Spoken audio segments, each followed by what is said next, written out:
Даже в самой страшной истории бывает хэппи-энд. Доказательство этому — бывший американский морпех Ричард Маккини. Закончив свою 25-летнюю карьеру в армии, он вернулся домой не в самом лучшем моральном состоянии. Мужчина был на всех озлоблен и страдал от паранойи. Однако главным раздражителем Маккини были именно мусульмане, так как после нескольких командировок на Ближнем Востоке он воспринимал их исключительно как смертельных врагов.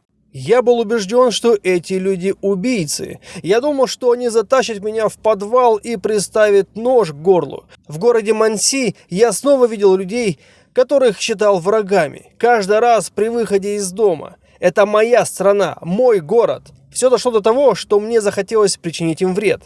В итоге ситуация обострилась до такой степени, что мужчина решился на теракт в близлежащей мечети. Я рассчитывал, что убитых и раненых будет как минимум человек 200. Но каково было удивление Маккини, когда при входе в мечеть к нему подошли радушные прихожане, которые с радостью его приняли в доме Аллаха. Афганские беженцы, доктор Сабир Бахрами и его жена Биби Бахрами, а также темнокожий уроженец Манси Джома Уильямс сразу почувствовали что-то неладное при виде Маккини, но не подали вида.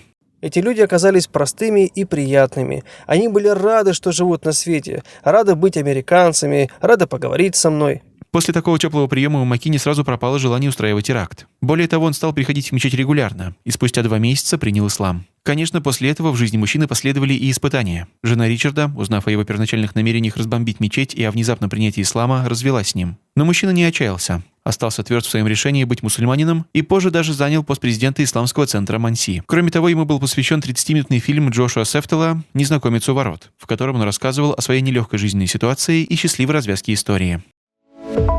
Ума-класс – это онлайн-школа для детей любого возраста. Вся школьная программа, официальное зачисление в любое время года, удобная IT-платформа, получение базовых шариатских знаний, углубленное изучение арабского и английского языков. Получите бесплатную консультацию на сайте umaclass.ru. Ссылка в описании.